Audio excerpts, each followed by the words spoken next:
Thank you so much for coming. I'm thrilled. I feel like we are already having a good event because there are people here, which is not necessarily great.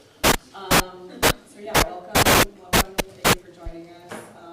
We are calling this event "Cost of Failing" because that is the same title we gave my investigative reporting that Spotlight PA published last year. And tonight we're hopefully going to look at the past, present, and future of Pennsylvania's mental health system. So, oh, come on. No. Can you click Yasmin? Okay, who am I? And why am I the one talking to you? Hi, I'm Danielle Ohl. I'm an investigative reporter for Spotlight PA. And for the last 4 or so years, I have covered the justice system here in Pennsylvania. So you might be asking yourself,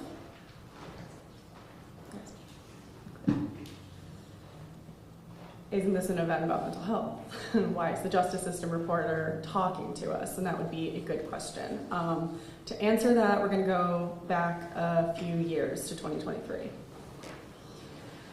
At that time, a friend of mine, Brittany Haler, was working for the Pittsburgh Institute for Nonprofit Journalism and had noticed an issue in their local jail, the Allegheny County Jail. She came to me, and together we worked for 6 months on a story that looked at Pennsylvania's competency system. So this is the process by which people who are charged with a crime but might have something that prevents them from understanding the gravity of their situation, the legal system, and prevents them from aiding in their own defense. You know, this is the system by which a judge, their attorney, prosecutor might say, hey, we need this person to be looked at. They might have a mental health condition, they might have a traumatic brain injury, and it's supposed to ensure that this person has their due process rights respected, right? So that this person can aid in their own defense as the Constitution requires. But what we ended up finding is that instead of securing due process, this system largely was trapping people in jail where their mental health would really only further deteriorate. And it prolonged detention for extremely minor crimes. We did a first of its kind analysis of 700 cases and found that a lot of them were for things like simple assault or trespassing or criminal mischief, things that really are the lowest level of what we have here in Pennsylvania. And people were spending months, if not years, trapped in this system, either waiting for a competency assessment or having their competency restored.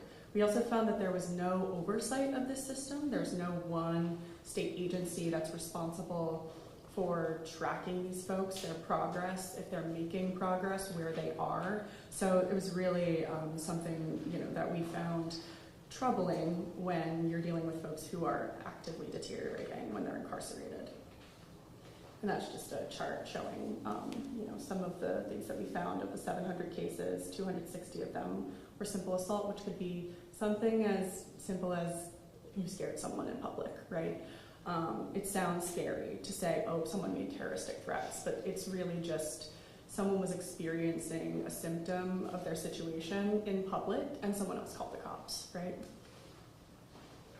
After our story came out, the state commissioned a report that largely backed up everything that we found. Again, they found that folks being charged with extremely low-level crimes were being referred to the 2 state hospitals where they received competency restoration, and they did not pose a risk to the community, so there was really kind of no purpose for that. They also found that there was a lack of centralized database and that these systems weren't talking to each other, so nobody really had eyes on the whole thing. But that reporting, more than all of that fancy stuff I just talked about, was grounded in the story of Rachel Bridgman and her sister.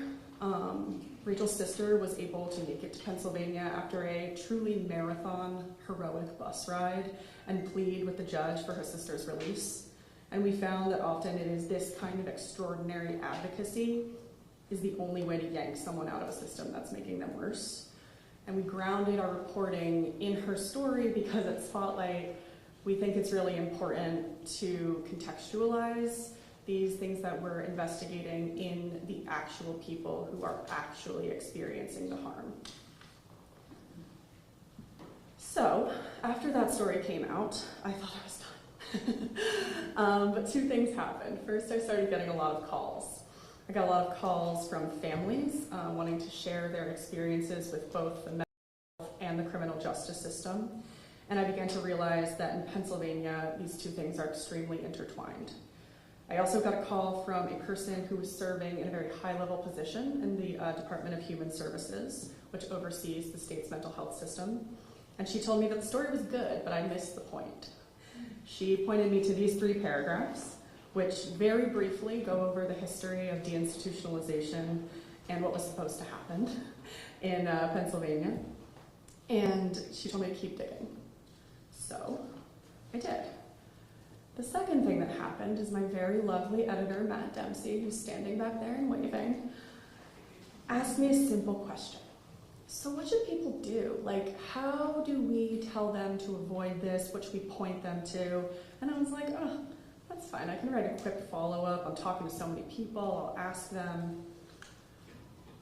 So I started talking to people. Experts like the ones who are in this room. Not yet, Yasmin, hold on. I have dramatic effect here, hold on. People with their own diagnoses who'd been through the system, families who were trying to advocate for their loved ones who couldn't because they were either incarcerated or institutionalized. I filed records requests with every single county. I do not recommend doing that. I filed dozens with the state. I went to mediation with the state for 6 months to get access to the records that we knew they had. And I read a lot of reports. That's mean a lot of reports. And then more, and then more, and then more. Okay, good. Those reports are, they have some differences, but there's a large overlap, and they span from 1977 to 2022. And they all largely point to the same thing. So then I realized, well-intentioned as it was, Matt was asking the wrong question. There was no tidy story that we could write directing people to services and resources because there was no one good answer. There was no one answer, period. In some cases, there were 67 answers for 67 different counties, and maybe even more within that. I realized I had to try to find out what that official was pointing me toward. We had all these plans, so what happened? And just as a side note, the handwriting here is directly taken from a woman whose story I featured in one of the pieces we published. She allowed us to take photos of her notebook that she used to track all her attempts to get her son care. And I'll talk about them in a little bit. Okay, so I'm going to give you the very broad level, and you can play that, Yasmin, top line of what I spent 2 years finding out. And that little video is the preamble to the story. We did like a little Star Wars crawl. I thought it was nice, but some people wanted to skip it. We found that the state cut funding for community-based mental health services and never fully restored it. That included the funding that was supposed to remain dedicated to community mental health care after state hospitals closed. Those dollars were meant to be sacred, and they ended up not being. They're also, both these community-based dollars and these other dollars were meant to support things that both private and public insurance can't or won't cover. It was explained to me once as, we have these bricks, and those are the things that, Medicaid overwhelmingly is going to pay for, or sometimes private insurance, or sometimes out of pocket. But there are things that you need in between, and you need that mortar. Otherwise, everything crumbles out from underneath it.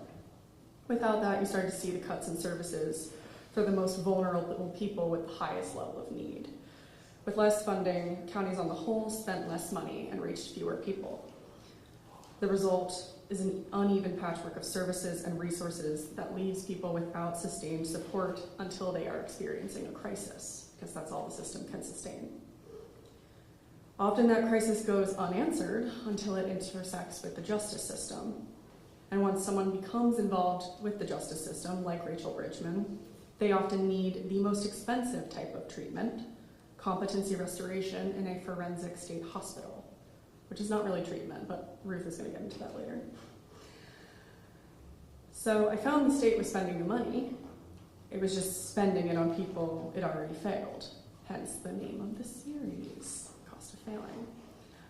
For the visual learners, we're going to go through these 4 top-line things with some fun charts. So, like I said, Pennsylvania cut funding for mental health and never restored it.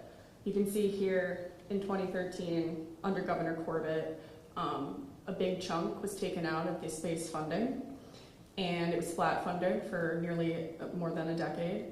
It experienced a recent moderate gain under Governor Shapiro, but as you can see, this is an adjusted for inflation chart. It hasn't even begun to make up, you know, the cut.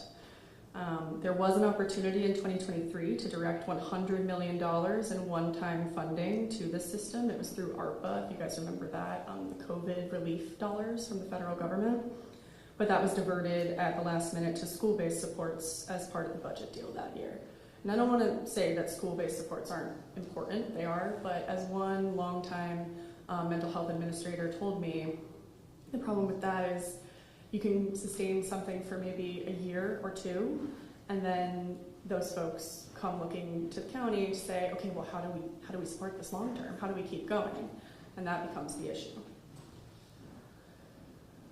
We work with the Lehigh Valley Justice Institute to complete a first of its kind that I know analysis of the spending that counties reported to the state. And to do that, remember I said we filed records requests with every single county? Filed records requests with every single county to get their reports that showed exactly what they were spending the money on and how many people they were reaching. What we found is that between 2017 and 2023, statewide spending on mental health declined by roughly $147 million. And over that same time, mental health services reached fewer people statewide, declining from about 435,000 people served to under 350,000. I want to take a second here, though, to talk about what is going right.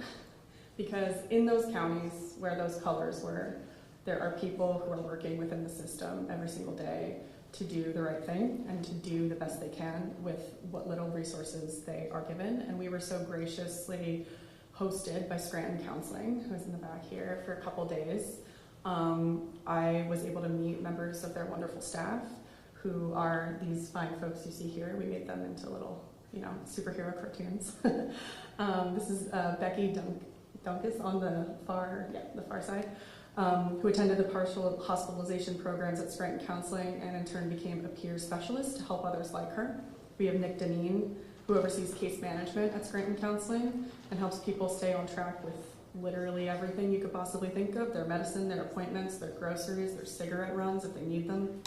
Janice Mecca oversees assertive treatment teams, groups of mental health professionals who support for people with complicated and serious needs and are considered a vital part of community care. And Monica Mongello, a peer specialist who is extremely clear-eyed and blunt about the issues with the system, but also about how she could be part of the solution. So I just wanted to note those fine folks that we spent so much time with. Back to the depressing stuff. Because the state didn't invest in the supports up front, in the people like Nick and Becca, when people like Rachel Bridgman end up in jail, they have to become criminalized to receive some modicum of care. The state has invested heavily in forensic supports since 2020, and forensic is just the fancy term for like somebody was charged with a crime, and now they need to be competent to face prosecution. They've done far more investment than in traditional community care. Since 2020, the state has invested more than $30 million in forensic projects across the Commonwealth, while new funding in traditional community supports has dwindled to under $2 million a year. And in 2022, the state issued a request for proposals to further expand one of those 2 forensic hospitals, Norristown. It'll house 420 people. The estimated cost of that project is more than $241 million. Which is nearly the entire size of the community program.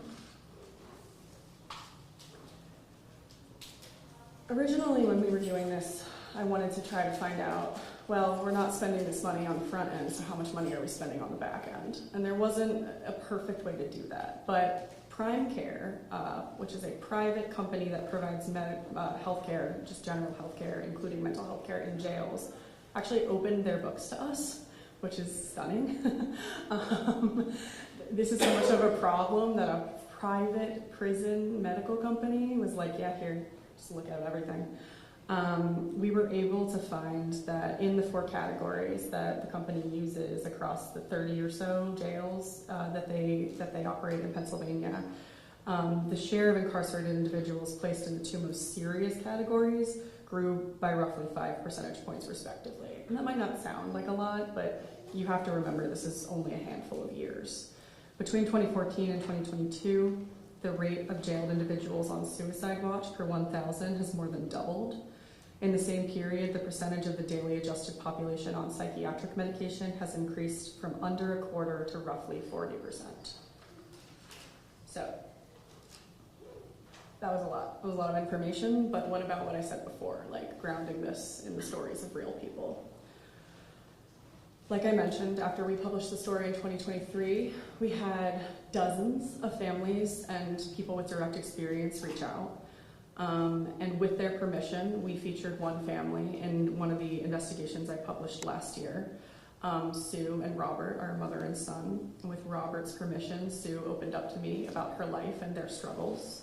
She invited me into her home. She showed me her purple notebook where she keeps her notes on her attempts to secure help for her son. In the very first phone call we had in 2023, Sue told me about the night her son attempted to kill himself in front of her and a police officer, and how in the years since, she's come to wonder whether she made the right decision in diving over her kitchen island to save his life. And that's because the years after were filled with incarceration, homelessness, pain, and struggle for their family. Sue didn't tell me this story because she wanted to make everything sound scary or hopeless, and I'm not telling you for that reason now. But she said she reached out to me because she was tired of everybody she called telling her, the system is broken, that's just how it is. There are so many more people I spoke to whose voices didn't make it into my stories. That's one of the annoying things about journalism. You can kind of only fit so many words. But all of those people still have important things to say. Some of them couldn't make it tonight, but are featured in the poster exhibit. If you haven't taken a look, please do on your way out. And some of them are here and will speak shortly, whether as storytellers or on our expert panel later. But I wanted to take a moment and explain what the goal is this evening.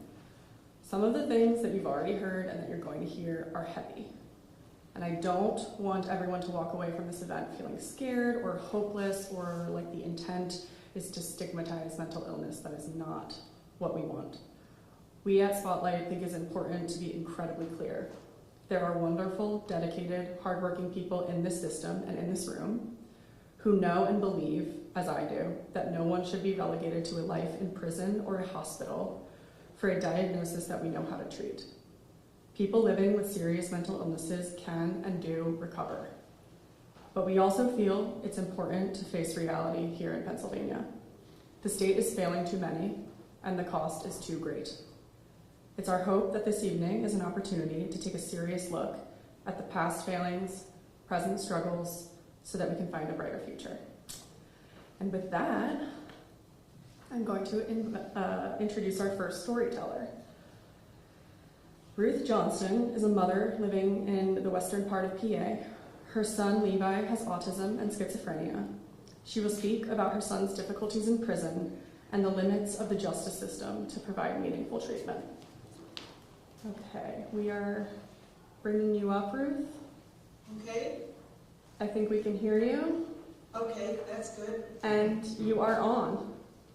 All right. Thank you for coming, everyone, to this. It's a difficult topic to speak about. It's a difficult topic to listen to. And my story is not easy to listen to. I became a mother in 1986 when Levi was born. He was the most intensely alive baby that I've known. He learned fast, and soon I was reading books and even National Geographic articles to him by the hour. He had great mental gifts and big learning disabilities. He had such an imagination that he was pretending to be someone else, an astronaut, a cowboy, a scientist, most of the time. I homeschooled him to work around the learning disabilities without oppressing the gifts. He was amazing at geography and biology, and I envisioned him as perhaps a marine biologist weren't yet giving out the Asperger's syndrome label. That diagnosis came later. But Levi was a little professor from the early stages, giving impromptu lectures on how airplanes can fly or on the specific types of whales or kayaks that he was reading about. A shadow fell across him starting at age 13. He couldn't do math anymore, and he was strangely restless. I found hands-on things for him to learn, like Native American wilderness skills. By age 18, he was struggling to concentrate in community college classes, and it grew worse, and then he dropped all academic study. For a few years, he could do part-time manual labor, but he struggled more and more with being around other people. This all turned out to be early prodromal schizophrenia, but of course we didn't know that yet. When Levi was in his early 20s, he told me that he could see bugs crawling on the walls. Then he began reporting to me that he'd been talking to some angels. I, of course, was very worried. I told him I feared it was schizophrenia, but he didn't listen, he didn't believe me. And by that time, the disease had been going on long enough in the background that it had destroyed or numbed his ability to notice when he was behaving in a strange way. Sometimes he moved very slowly. He started not being able to understand speech, but he refused to accept the diagnosis and treatment. He thought he was fine. Even in a good outpatient psychosis clinic, they couldn't persuade him to accept treatment. He thought he was actually talking to angels and aliens. He thought that we were hostile to his religious faith. Now, by this time, my family, he and I, were living with my parents who were in their 70s. Levi developed a delusion that my mother had tried to kill him while he was sleeping. He told many professionals that she was evil. Nobody believed him. But still, nobody could require him to take medication. He didn't threaten her. He was perfectly polite. He never did anything violent. They told us that if we felt it was dangerous to be around him, we should put him out on the street. And my mother said she would not do that to her autistic grandson.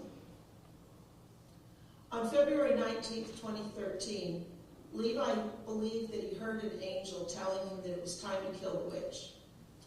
My parents were eating breakfast together. He walked into the room and stabbed her in the back. Mom died quickly, and in the crisis, I had to do the 911 call for help. I had to talk him through his arrest. He didn't understand why he was viewed as dangerous. Why were the police drawing guns? He knew what he'd done, but he believed that it had been right and that the police were making a mistake. In spite of all that, eventually, a forensic psychiatrist would claim that he did not meet the legal standard of insanity, and he would have to plead guilty. Levi was sent to Torrance State Hospital for competency restoration. He spent about 8 months there. Gradually on medication, he realized that the angels weren't real. But they didn't do much to help him there, since their only task was to verify that he could understand the charges against him. Then he was returned to county jail, where he was switched on to cheaper, older meds that made his mind clouded. He could still read some books, and he paid attention to what was going on around him. Later, he wrote down some stories and recollections for me. He was always a perfect gentleman and gave them no trouble. We had some serious lawyer problems, so he had an unusually long pre-trial incarceration period.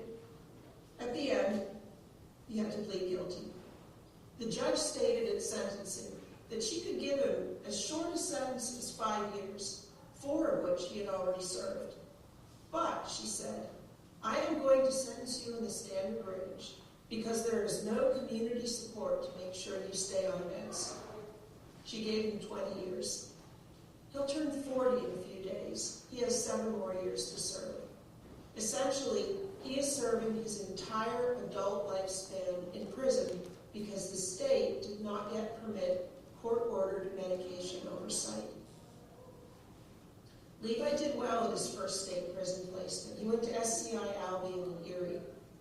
There he was back on better meds, and it's a very nice, relaxed prison kind of in the countryside, and he felt well. He called me every day. He wrote about his experiences. He read a lot of books.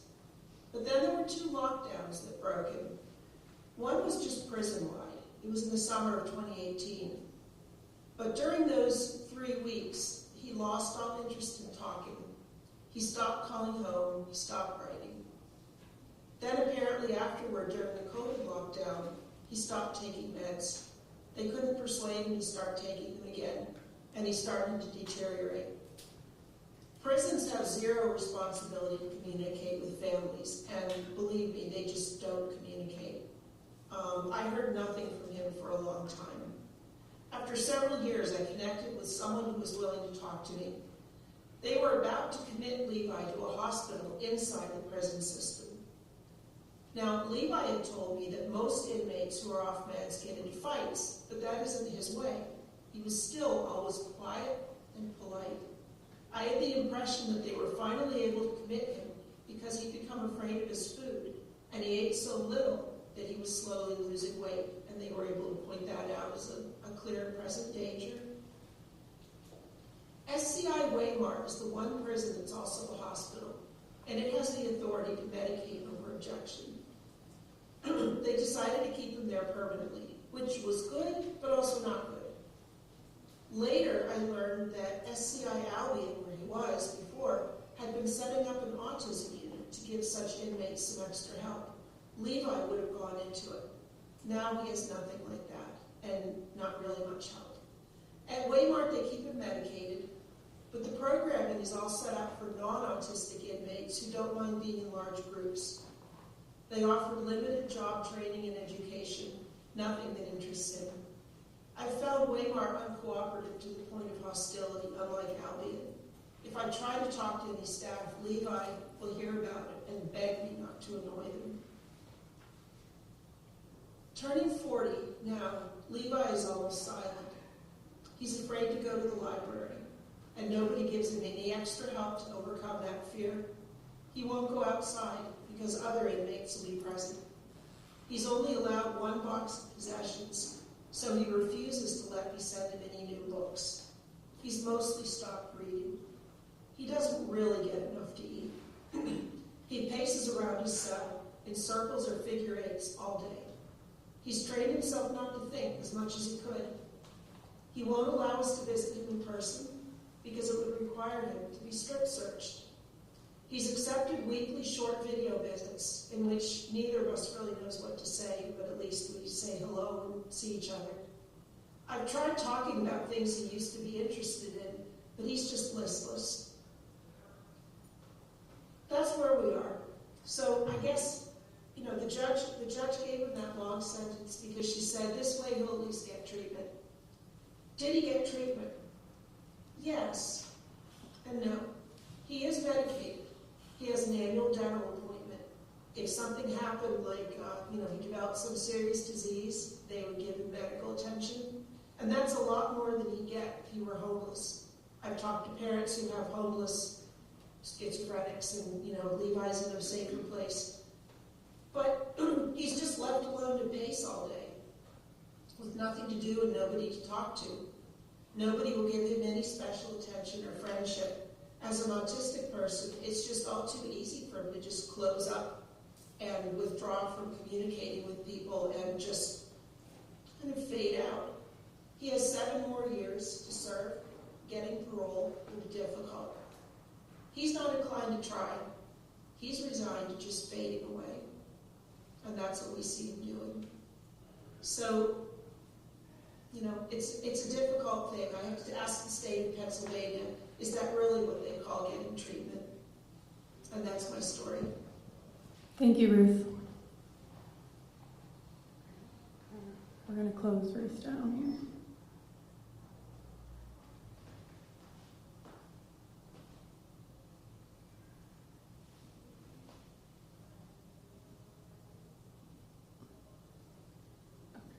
Can you put the presentation back up?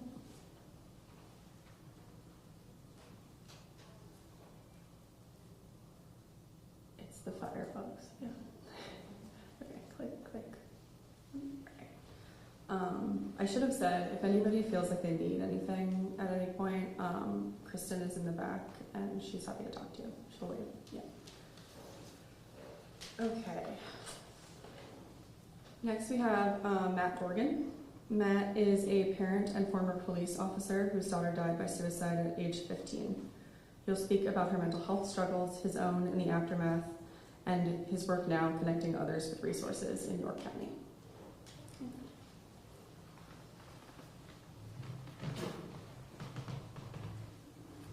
Good evening, can everybody hear me? Awesome. So I'm going to tell you a little bit about my story in mental health. It actually started, I was actually a police officer, try not to laugh and try to figure out why I'm back here, but it was in Key West, Florida. Is actually where I started my law enforcement career. Down there, I was dealing with mental health people all the time. They were coming down to Key West to end their life. It was paradise. They were going out into the mangroves and taking their life because they wouldn't be found. My best friend, actually my partner that helped me get onto the Key West Police Department, was a brand new K-9 officer. Nobody had any idea he was struggling with his mental health and what he was seeing day to day until he was home alone in his house and he took out a serious weapon and took his life. You know, that's when it started impacting me even more, because if you would see him, he was smiles all the time. But I had two kids when I was down there, Brianna and John.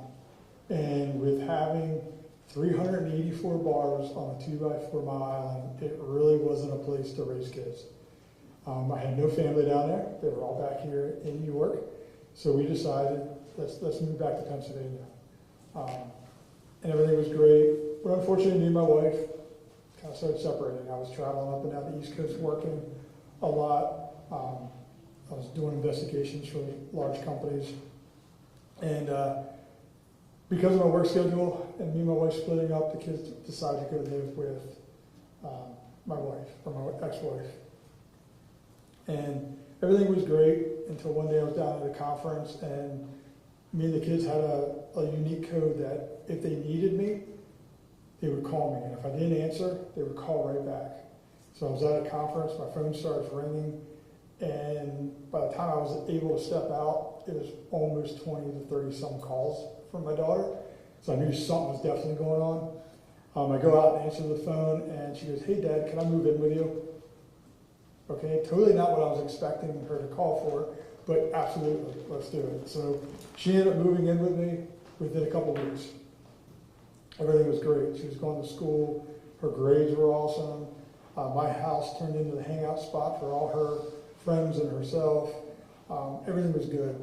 Until one day I was going to a friend's house to work on my motorcycle, and I go down to the garage, and this day was a little off anyway because she came home and she usually took my German Shepherd out, but this day she went down to the garage and came back up several times until finally I stepped out of my office to see what was going on, and she was her normal self, smiling, and she was taking my German Shepherd out for a walk. When I finally went down to the garage to back out, all of a sudden I look over and I see a ladder and an extension cord on the side of the garage.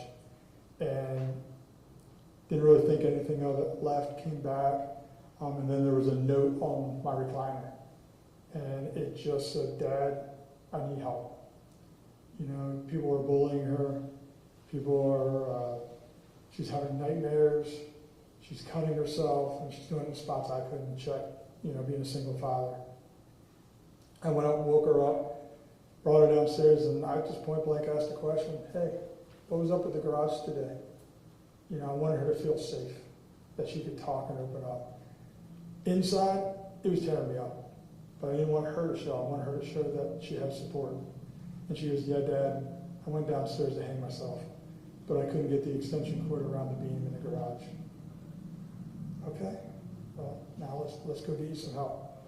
We went to crisis. We started finding out what was driving it and driving that experience.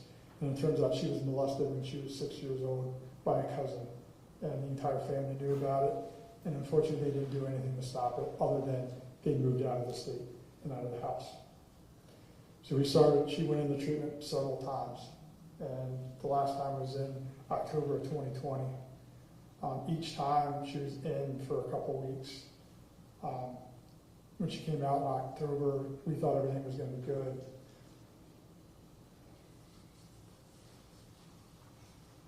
Unfortunately, December 3rd, the demons won. I was in my house, I was working, and next thing you know, I hear a loud bang. I had no idea what it was, but she somehow figured a way to get into my gun safe, and the sound I heard, even being former law enforcement, was a shot. I was downstairs within 30 seconds after that, and there was nothing that could be done. She was gone. So a bunch of my friends came over to my house and started helping me pack everything up because I could not live in that house anymore.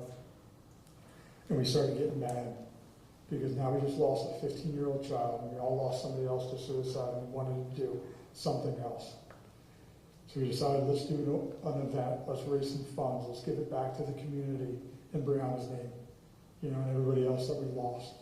So we formed an organization, Building Bridges for Brianna, 20-some days after Brianna passed away. And it was to pay for medication, pay for therapy, pay for counseling, whatever we needed. If the gap was there, we were going to fill it. Then I started helping more people and getting more involved. And we started learning more and more issues in the community. 6 to 8 month wait time to get into therapy and counseling. You know, medication not covering certain things. So we decided to open an office and actually bring in therapists to actually bridge that gap. If somebody crawls out that they need help now, we're going to give it. And we're going to keep on going with that and try to get them into the therapy and counseling at a permanent site down the road. We've helped over 500 and some people in the 2 years that we've had the office open. And we don't stop. We don't turn anybody away. If it takes longer than 6 to 8 months, we don't care. If you can't pay our co-pays, we don't care. You need help, you're getting that help. We're going to bridge that gap between the people that need help and the people that can give help, and we're going to fight that fight right beside you and right behind you. You know, because my mental health even took a journey. You know, after that first event, I told my friends not to come over to the house, not to come to the park that we had the first year festival, because I wanted to clean it up by myself. I wanted to be alone. Little did they know that I was there with a gun on my side and I was going to take my life that day. But they all showed up. That's what it needs. The community needs to come together and be that bridge, be that foundation for somebody that needs their help. They need to get it. And everybody needs to work together. You know, that is the biggest struggle that I've found. You know, and I know I'm pretty much out of time, but the biggest struggle that I've found is nobody wants to work together. Who cares? The community is struggling. Everybody knows somebody that is dealing with mental health.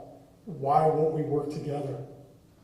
That's what we need to do. If we do that, we're not going to lose over 49,000 people in the country for suicide. We need to help everybody. So thank you.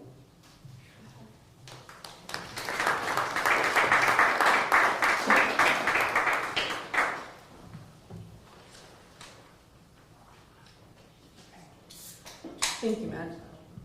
All right, next we have Christine Rubik. Christine is a parent whose son was diagnosed with schizoaffective disorder. She will speak about the cliff and services they faced when her son turned 18 and her belief in a recovery-oriented system that allows for long-term stability rather than crisis.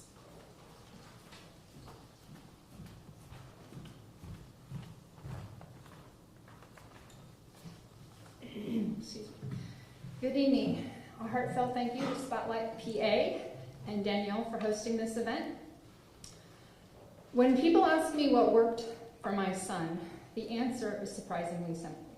The only thing that truly worked was intensive, long-term treatment that lasted long enough for stabilization to occur. While symptoms began at age 7, it was at age 13 my son's symptoms became unmanageable.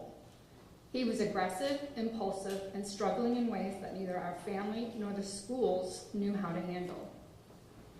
During one hospitalization, a social worker looked at me and said something I have never forgotten.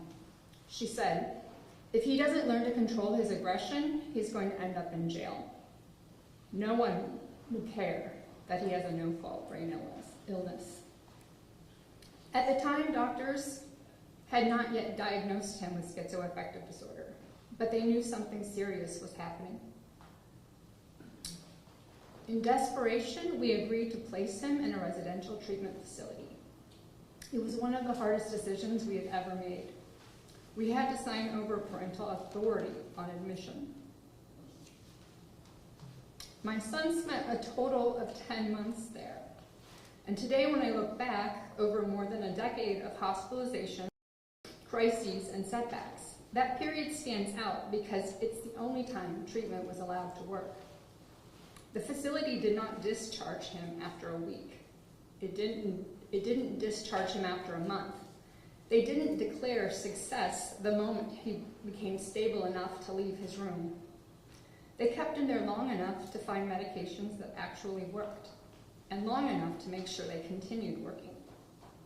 When he left, he was on a new medication regimen that dramatically reduced the aggression that had once seemed impossible to control. Things were not perfect. He still faced significant challenges, but for the first time, we could see a path forward. The daily crisis calls from the school stopped. He eventually earned the opportunity to attend a therapeutic alternative school that offered intensive supports, including animal therapy. His individualized education plan was extensive. He received accommodations, structure, coaching, and one-on-one assistance. And because of those supports, he graduated. That is important. People often focus on the diagnosis. What I learned is that support matters just as much as treatment. My son succeeded because there was an entire system built around helping him succeed. If an assignment was overwhelming, someone helped break it down. If he struggled to stay organized, someone helped him organize. If he was falling behind, someone intervened before failure became inevitable. Those supports weren't signs of weakness. They were the reason he was able to move forward. But then graduation came, and almost overnight, everything disappeared. The structure disappeared, the supports disappeared, the accountability disappeared. The people who understood his illness disappeared. The transition from childhood services to adulthood was not a bridge, it was a cliff. The expectation suddenly became that he would independently manage a serious brain illness while also managing work, appointments, medications, transportation, and daily responsibilities. The problem was that his illness never got that memo. The symptoms that made him need support at 13 were still there at 18. He still struggled with organization. He still struggled with insight. He still needed reminders and structure. He still didn't believe he was ill. When he got a part-time job, I essentially got a part-time job too. I kept his schedule. I woke him up for work. I reminded him where he needed to be and when. I managed appointments and medications. The amount of support he required was exhausting. But I did it because there was no one else. What worked for my son was not brief stabilization. What worked was sustained treatment, sustained support, and sustained accountability. Unfortunately, those are the very things our adult mental health system struggles to provide. We often celebrate getting someone out of crisis, but getting out of crisis is not the same as recovery. Recovery requires time. It requires continuity. It requires support that doesn't disappear the moment someone turns 18, graduates, or leaves a hospital.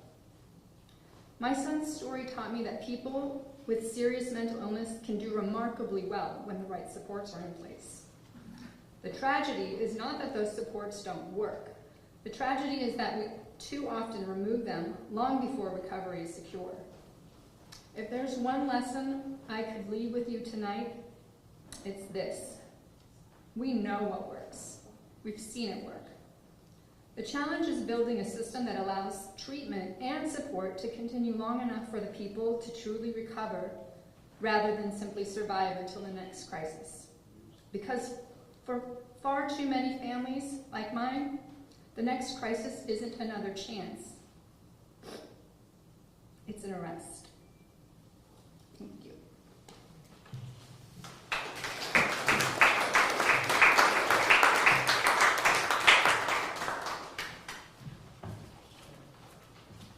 Thank you, Christine. And then our last storyteller is Molly Candon. Molly is a health economist whose research examines access to mental health care. She's also a person with lived experience navigating her own diagnosis. She her experience as a patient, as well as an academic evaluating crisis care in Philadelphia. Are you sure?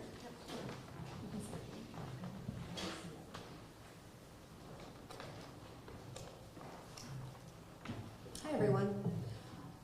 This is the first time I'm sharing my story, so you will have to bear with me. I don't know how it's going to go.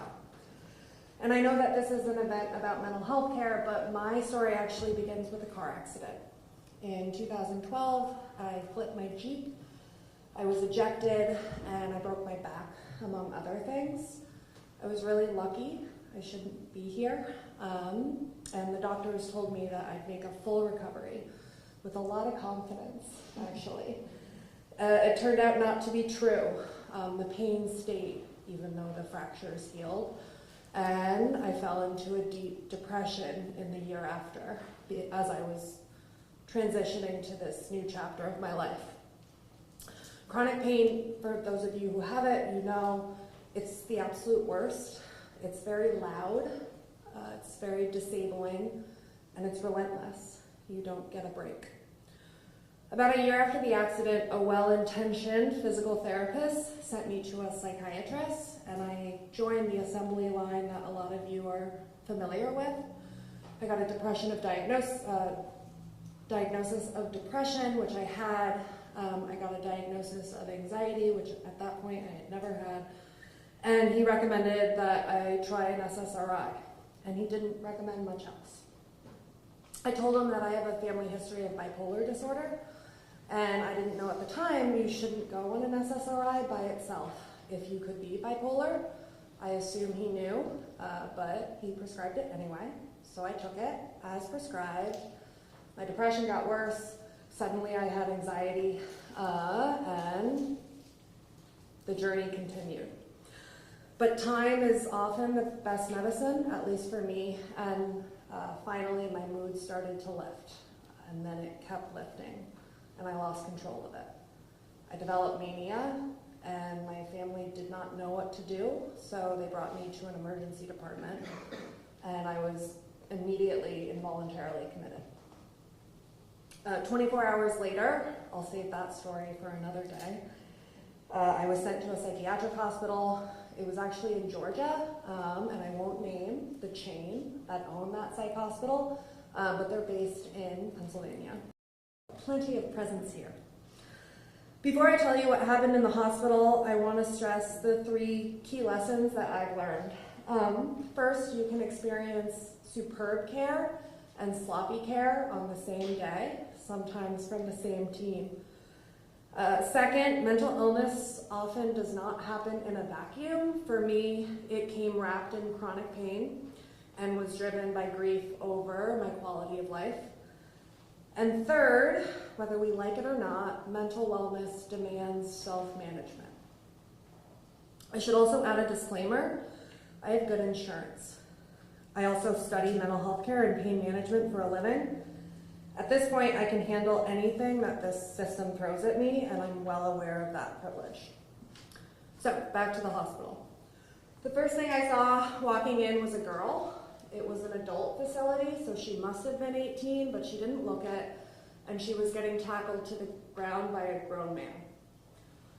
I was assigned to a psychiatrist, and I don't know what else to say except that she was horrendous. I was terrified. I did not know what was going on. I was locked up, essentially. And I got really scared when she said that I needed to go on antipsychotics. There's a lot of misunderstanding about antipsychotics and all of the different things that they can be used for. And I totally shut down when she used that word. I stupidly asked her why she wasn't making eye contact with me. I don't recommend that. And she told me that I was being grandiose. And then she labeled me as non-compliant, which is one of the worst labels you can get in the mental health care system. And I was sent to the acute ward, which is where the worst cases get sent, or the highest severity cases. I spent the first 2 days in there crying. I did not stop crying. And eventually a nurse pulled me aside, and he said in no uncertain terms that I needed to pull it together. He told me that I needed to go back to my psychiatrist, apologize to her, and take whatever she prescribed, no matter what, because he said that I wouldn't get out if I didn't take those steps. He said that there were better options outside, and I needed to get the hell out, essentially. It was harsh, but it was exactly what I needed. He gave me tools. He gave me a roadmap. So the next day I went back to my psychiatrist. I begrudgingly apologized, and I ended up going on a heavy-duty mood stabilizer at too high a dose.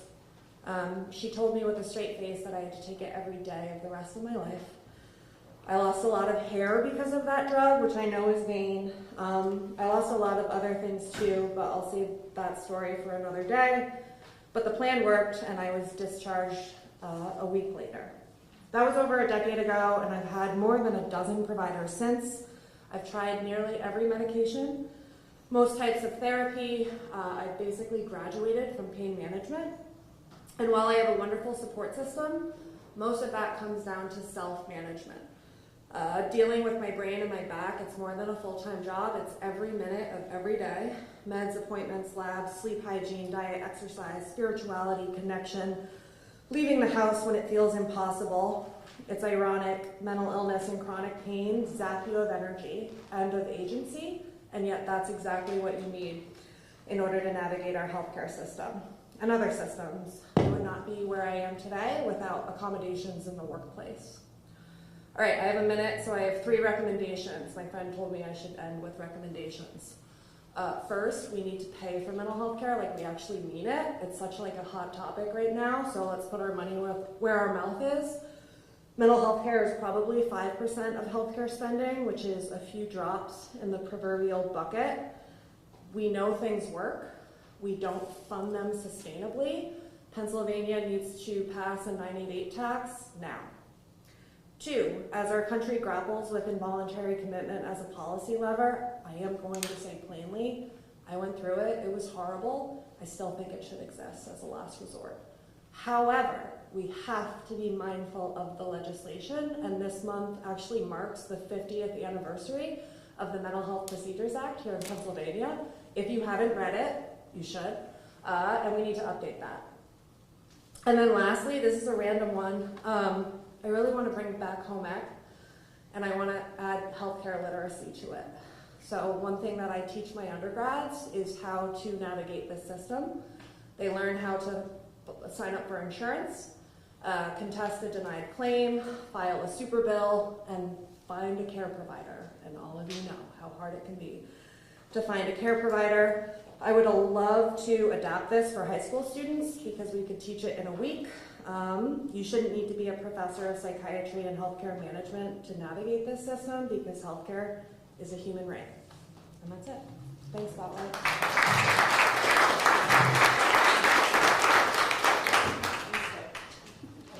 Yeah, you said. Okay. Thank you to our storytellers. Thank you to you all for listening. Everybody good? Okay. We are going to move on to our panel, and Molly's going to take a seat because she's on it. So Joan and Lewis, do you guys want to come up and find seats as well? And then I will replace Yasmin. I'm going to have them introduce themselves, but just to give a quick overview, Louis Bianco is a registered nurse and peer specialist. He's the former program director of NAMI, Perry, and Cumberland counties. You just met Molly, so she needs no introduction. And Joan is the former deputy secretary of the Office of Mental Health and Substance Abuse Services, which oversees community mental health care in state hospitals here in Pennsylvania. She's also a woman of many talents and is currently the mayor of a town in, what, New Cumberland, right? Yeah, she's now mayor. So I'm going to take a seat and we are going to have a discussion.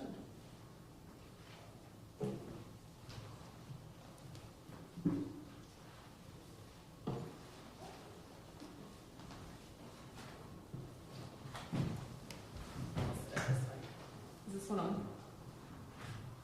Okay, so before we get started, Molly just gave us her intro. Thank you for that. But Joan and Lewis, can you guys give a brief or long, if you want, history, because we're good on time, of your experience in the mental health system? I'll have Joan go first and then Lewis.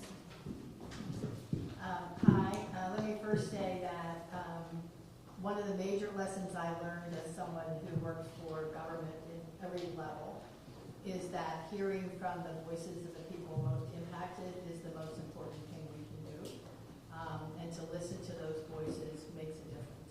So thank you for Spotlight to make sure that they heard that voice and had the hard stories to be told as well as the ones that are hopeful and really reflect recovery and the amazing things people can do. My background is kind of long and checkered, I often say. I was a kind of a late bloomer. I've worked in every part of the system. I was a crisis worker for 8 years in Dauphin County. I worked 11 at night till 7 in the morning. So the experiences of involuntary commitment, we did all of them for the county. I also did policy work for nonprofit providers and did a lot of advocacy around the development of case management at the time. So I'm old, so I date. And it was also my first experience in a closure of Philadelphia State Hospital. There's some in the room who remember we always created a coalition around any closure. And then I had a chance to go into state government. I worked both for the Ridge administration as an executive assistant when we created the Health Choices Medicaid program. I then left and helped start CBHMP, which is Perform Care. And then went back to the state and became the Deputy Secretary for Mental Health and Substance Use under Rendell. One gentleman who showed up today just retired from the state, Omega is here, who also was instrumental in our experience. I left there and had the chance to work in other states and learn about how Pennsylvania compared and contrasted to other states.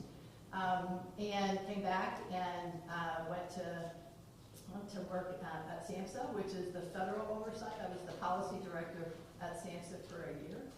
And then went to Philadelphia, and I ran the Philadelphia's Behavioral Health Medicaid program for about 7.5 years. And so I feel like I've touched. I'm a family member of a parent who had severe depression, lots of substance use, throughout my family's history and journey. I'm on the board of NAMI currently, the state board. And so I refer folks every day, every minute to get support. I also work with the Pennsylvania Mental Health Consumers Association and try to help support a coalition of advocates to continue to pound the table around trying to get adequate funding and support. So that's kind of my story and background. And then I think I'm here as the historian because I also, during my tenure, was 3 state hospitals. All right, Lewis. Hello, everybody. My name is Louis Bianco. I am a registered nurse and a certified peer support specialist. I have worked on the inpatient unit as both. I have been an inpatient charge nurse for acute adult, geriatric, and child and adolescent. And as I said, I've also been a peer support specialist on an inpatient unit. I was diagnosed with a mental illness at age 15. I'm currently 42 years old. So for 27 years, I have lived with this. For about 15 years, I've been an advocate, and for about 10 years, I've worked as a professional. And the reason that there are spaces and gaps in my professional resume is because I live with bipolar disorder. And I'll just be honest. I was an excellent nurse. I was the crisis de-escalator, so wherever there was a crisis on a unit, I was the person in charge. I had an over 90% verbal de-escalation rate, helping us keep hands off and not force medications. But part of that was because I had already gone through 15 years of therapy as someone who was sick and in and out of hospitals prior to getting my nursing degree.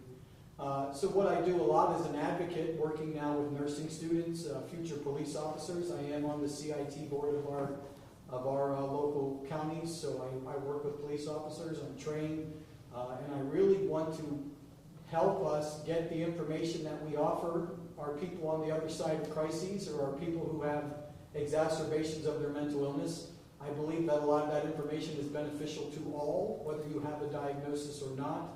Things like introspection, things like the Wellness and Recovery Action Plan, where we figure out what are we like when we're well, what are we like when we're triggered, what helps us, what are we like if it doesn't help. These are all things that we have a lot of our people do if they're sick, but what about everybody else? Because as human beings, we all have the emotional spectrum, and we can all be triggered, and we can all be frustrated, and we can all have behaviors that are rooted then in those emotions. So a big part of my advocacy is to take a lot of the information locked within psychiatric facilities and start offering a certain level of competency to our human service workers, but then also to the community at large. Similar to Molly, I think that within health classes, K through 12, we can teach mental wellness without diving too deeply into mental illness. I've published 4 books. Continue to look for ways to entertainingly get this information out. I've written a musical. I've tried podcasts. I've realized at this point, Mary Poppins style, that we need a little spoonful of sugar. It's very intense. It can be very invasive and deep. The pace at which we talk about this stuff is important. So I'm always looking for ways to generate dialogue, and when I speak publicly, it's usually more of a discussion than an hour of me talking. Everybody has felt certain emotions intensely, whether they have a diagnosis or not, and we need to start offering people spaces to speak freely about their experiences. Well, we'll get to discussion soon. So thank you all for being here. We're going to start off with Joan. She said she's a little bit of a historian here, but in my overview, I didn't get deeply into, the kind of how did we get here, but you and I have been talking with each other at this point for years. And you talked to me about those early days when you were seeking feedback and support around deinstitutionalization and really pulling in families, and people with lived experience to make sure that their voices were heard. So can you kind of talk to me about what that process was like and whether it's still happening? So a couple of things. One is, I had the luxury of having a secretary at the time of DHS named Estelle Richmond, who was a behavioral health person, and she really had been instrumental in closing Philadelphia State Hospital.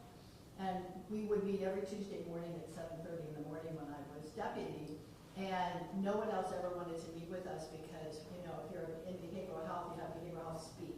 So we have lots of acronyms, and we have lots of energy, and we have lots of conversations where no one else in the universe understands what we're saying. And so we would meet at 7:30 every week and kind of lay out what our opportunities were to make a difference in people's lives. And one of the first things that we did was, I hired the first person with lived experience to be on my executive staff. I had family members who disclosed, some who didn't. But we hired a person who had lived experience, who had been the head of the Pennsylvania Mental Health Consumers Association. So she also had creds, and she was very public about the experience she had as both a person who had mental illness, but also someone who worked in the same agency where she had been treated, and had lots of conversations and worry about how people were being treated and what we could do differently. And so we created an advisory structure that was 51% always families, consumers, and advocates. And we had one for children, adults, and older adults so that we could get feedback. We never made a major announcement without going to that group or those groups. I made everybody on the executive staff go to one of the meetings. Because if you're committed to it, then it means you also have leadership that's committed to hearing from people. They gave us our marching orders every year about the kinds of things they wanted to see us do. So it's where certified peer specialists grew from. It is where we had more intensive and resource case management come from. It is where we had psych rehab come from. It's where we had BHRS and children's services come from. It's where any innovation and anything that folks thought would make a difference. It's where supported housing came from. So all the ideas, and if we announced a closure, we had some internal work we had to do because of unions and state rules, but we always announced the closure to that committee before we actually did one. And so we really respected the voices, and I have been disappointed. So we also funded it. We funded it. We're still in person, so we would get 150 people who would come at that time every other month. Bill, was it? Every month. I have to check it with my memory. I've been gone since 2010. But we had a robust conversation, and it was families and it was individuals with lived experience and advocates. It was also providers and counties and criminal justice and other system partners, so health and child welfare and anybody who we thought could make a difference sat on those groups. And unfortunately, when the next administration came in, and it's not a political statement, it's just what happened, is they didn't fund it. They cut back how often they could meet, and they also restricted the number of people who would come. There is still an existing group. They still do some work, and it was actually referenced nationally as one of the best practices across the country, is to have that kind of voice. And we also wanted it replicated locally. And that has also not happened. And it is not, it's something where we think those voices still are meaningful, but the 51%, which is you want families and individuals with lived experience and advocates to drive the conversations, not just to be a token. And so having folks on your boards of nonprofits, having the opportunity for the advisory committees to the counties, having the Health Choices Program advisory, all of those should be driven by the folks who can really inform us the most about what works and what doesn't. And that kind of turnover in administration was happening at the same time as the cuts that I was talking about on the screen earlier. So there really kind of was from too close. Okay. It's the spirits. Yeah, we're trying. Okay, there we go. Good? Okay. The spirit is happy.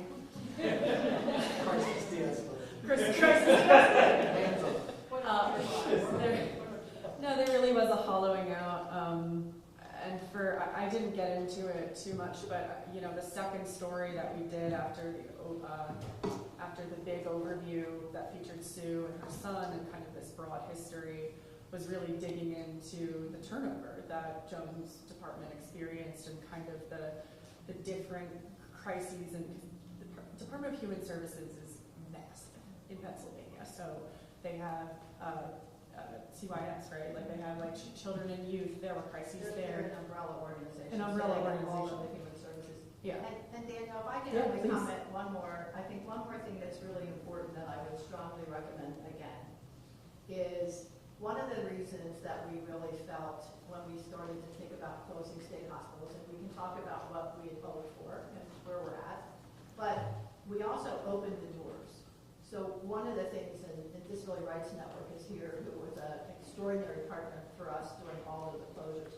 One is we had a group called the Responsible Closure Group, and it was all advocates and individuals with lived experience and people who from the hospital, who were patients at the hospital. And one of the things we absolutely required was the door had to be open for anybody who wanted to come in and talk about what was happening. Because one of the things we know, whether it's a child welfare organization, a residential program, a partial program, or a state hospital, when you don't let people visit and you don't keep it open and available for people to come in and see, abuses can take place. That is what happens. Folks get insulated and they feel like they don't have to be accountable for the things that are happening we started a process where first off we reported on every incident, every day, every month, and it made those reports public to anybody who wanted them. And at residential programs, we had families who came in and did the reviews of the residential along with the OMSOS staff to go and do the licensing business. I think they have stopped almost all of those kinds of things, and because there's all kinds of reasons why you can make up. That's not true. It is, I truly believe, if you have political will, you can make it happen. And if we think it's the right thing, then we should make it happen. And those kinds of things have kind of, because they're harder, it's harder to coordinate with the family to go make a visit to a residential treatment program. It's harder to have the doors open in a certain time, so you're also certainly not abusing the rights of the people who are at the facilities. You don't want children having to be confronted with some stranger walking in the door, but there's all kinds of protocols that can be set up in order to do that. But I would only share, we were extraordinarily committed to the fact that we were not going to shutter anything ever again. And so I just wanted to add that. So, Louis, you were both kind of, you gave an overview, but you were both a patient and a provider over the course of kind of this period that we're talking about. Can you talk about some of, what did that teach you from both sides of things about the challenges to care and maybe where some of the gaps emerged as there was maybe less attention being paid to what the community wanted? Sure. And I'll move myself. We're going to figure this out together. Can everybody hear me if I just sit here? All right. Excellent.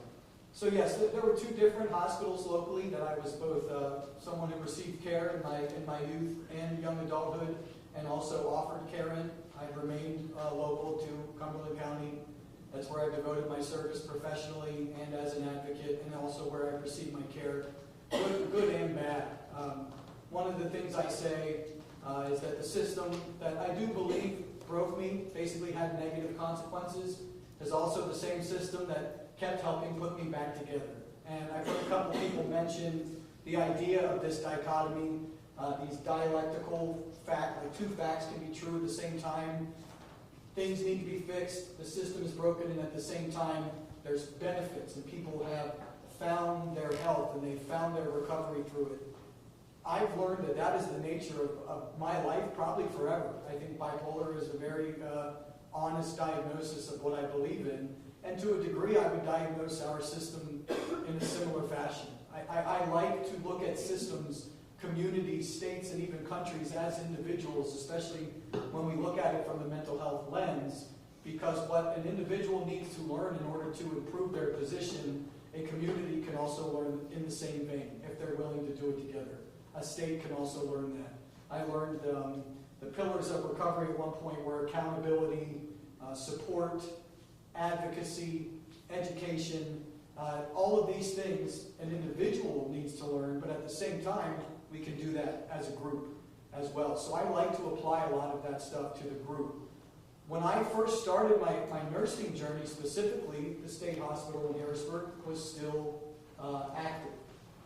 And by the time I became a charge nurse, it had been closed. And what changed more than anything, what I noticed was that we used to have, similar to what Molly described, we had an adult unit, and then we had an adult acute unit.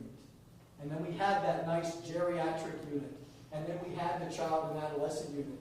And when the state hospital closed, you started to see all of these units just fitting people in wherever they could be. And that has a negative impact, not only on the people receiving care. Let's say you have some people who are there by choice because their anxiety is interfering with their functionality in their life, their depression, their PTSD. Now you have someone whose mental illness or condition manifests itself through aggressive behavior that they are unable to manage, and you have 4 or 5 people with the depression and the anxiety, and one person who's aggressive. Now all of a sudden, those 4 or 5 people aren't going to feel better until they are off the unit, and they've brought themselves to that unit to receive care, because this one person needs care, and what they're doing is triggering or sending other people's symptoms backwards. So I never liked one size fits all for mental health. but we also, on the other extreme, can't look at one size fits one. And I think that's what makes this really difficult. The other part of that becomes then, as a charge nurse, you're looking at your milieu, right? And your milieu is just your patient load, trying to make it as therapeutic as possible. Now all of a sudden you realize that this report you're getting is someone that will disrupt the progress and the care of the majority of the people you have, or you already have one or two other people who are heightened energetically, aggressive because of their symptoms, and you have to make a choice now to possibly say we can't take them. And that bothers people so much. But it doesn't bother those other people who are receiving care for their mental illnesses. So it creates this clash from the outside in and from the inside out. And I've seen police officers so frustrated that they had to be in our waiting room.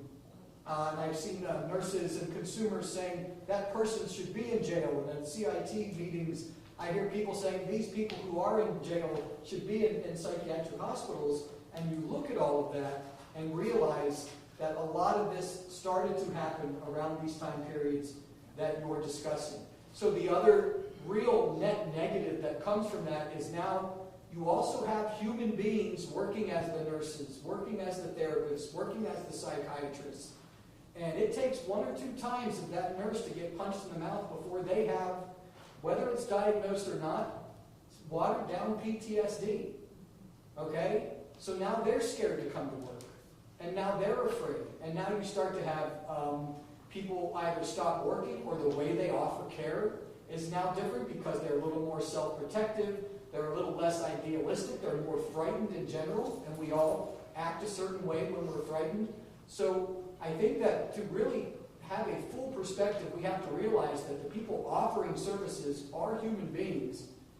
They're involved in a lot of scary situations that can then alter how they offer their services long term, and that has changed. I was a nurse, and then a peer specialist, and then 10 years later, a peer specialist again. It's just completely different. I've sat in offices full of therapists, and they're talking to me even though I'm hired as someone with a mental illness. I have to have that on my resume to be a peer specialist, but I'm listening to the therapists and the people with their masters and the doctors talk about their anxiety and how they've been triggered and their trauma responses. And as the person with the diagnosis, I'm doing nothing but offering them support. And I've now become the peer support to both the professionals and the people there to receive care.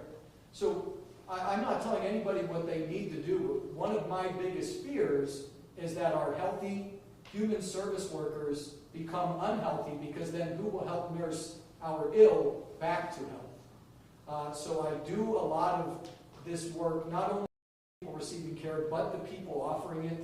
It can be easy to fall into the trap of believing they're all ill-willed. I've seen tons of poor professionalism. It's one of the reasons I believe at this point I'm unable to work in the psychiatric field at this moment. I've been on the board for our MHIDD advisory board. I was their mental health chair. I was the executive program director for our local NAMI, and I've worked on inpatient units.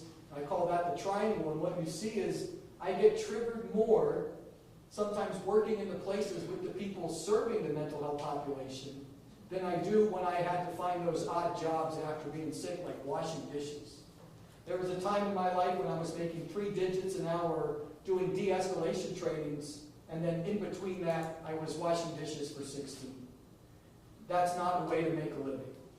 But it's still me constantly trying to find my way through this life. So if there's anything I've learned, it would be, on top of everything I just said, hope, which I know we'll talk to a little bit more. I won't get into it too much. Hope is the most important piece of my recovery. And just a reminder to everybody, recovery is not the absence of the illness. Recovery does not mean, okay, now it's gone. Recovery means I've learned how to manage it. And sometimes that requires support, which I know you spoke to really well. But it's hope, and hope is the one thing that is not factual. We can't print it out. We can't put it in a pill. We can't give it to people, but we can encourage people to find it, and we can hold their hope for them. So it's this abstract concept that, for me, has become more important than anything I've learned through my education or my professional work. I think one of the things that you're getting at is a tension that really emerged the more time I spent in the reporting, which was the resource scarcity and how it kind of forced folks who, maybe wanted to devote their life to serving folks on an inpatient unit, but because they didn't have enough room and they had to discharge high acuity patients, or they had to, you can only get punched so many times before you have to call the cops, and now that person that has a serious mental illness is facing a felony, and they get shunted into, the competency system that I was talking about before. I would say that even the people with the mental illnesses, we want to work. But there is a reality that there are certain limitations. I don't know that I can do 40 hours a week anymore, which is what would be necessary if I wasn't married and had a wife whose insurance I was on. But I want to work. I might be able to do 20 hours a week. And that's not enough for me to secure benefits. And that's not enough for me to pay rent and to keep things. So we're also, it's not just resources that we're lacking, but we're lacking places for these people to offer what they truly want to offer. There's a misconception that everybody is either completely sick or completely healthy. There's so much in the middle. And volunteer working just does not allow us to pay bills or help us afford our treatment or a car to get to the next place and the next place. So it's not only resources, it's accommodations at places where people can find employment, and still looking for other places to create employment, because there's tons of people who want to give back in a world that doesn't have spaces for them to do so. I'm going to get to Molly. Hello again. Wow. I'm also going to project. Yes. One of the things that you and I talked about, when we were speaking as a group and both when we were speaking individually, is this kind of tension that has emerged because, we had all of these beautiful plans that Joan put together, we disinvested, and now we have this gap, right, where we have a law that kind of mandates that you have to be at a certain level of acuity to get inpatient care, and that might be for like 3 seconds and then you're out. Where we have folks who are extremely privileged and maybe have like a private health insurance that can afford them psychiatrists, but maybe they don't have the most serious. Can you talk about your kind of conception of reverse triage as the reality for the mental health system? Absolutely. So I call it reverse triage, and I have like 5 caveats. First, it's a theory. I haven't proven it. I need data. I don't have any data that would back this up. So it's really kind of a hunch. But it's something that I've experienced firsthand as a patient. I've also seen it. I'm an economist. I mostly study insurance coverage, and one thing that I've studied over the last decade are gaps in access that are driven by different types of insurance coverage. When you call a doctor, they ask you one question: what's your insurance? And what we know from the literature is that the lowest rate of insurance acceptance across all of healthcare is in psychiatry. We don't have good data on therapy, but try calling a therapist and seeing if they accept your insurance. They're probably going to say no. And what I argue is that this creates what amounts to reverse triage. The reason the word triage is wrong is because that is an active decision that a nurse makes when you come to the emergency department. They put you at the front of the line, at the end of the line, based on the severity of your symptoms. What we have in this country is a passive response to 2 things. First, financial incentives, and the second is clinical complexity and comfort around some of the symptoms that coincide with serious mental illness, which I'm going to call SMI, so I can be more efficient. So the idea of reverse triage is essentially this. If you have an SMI, a serious mental illness, schizophrenia, bipolar, major depression, you are less likely to find a psychiatrist who accepts your insurance because you're more likely to have Medicaid. And Medicaid rates are the lowest. Medicaid is the least accepted of all insurance types, and that's because of the reimbursement. In some states, Medicaid pays half of what Medicare pays. Other states, it's more generous, but that pales in comparison to what employers pay. So what this creates for the provider is a really difficult decision. They're drowning in medical debt, and they have to make a decision. Am I going to have a person come in and I get paid $50, or I'm going to have a person come in and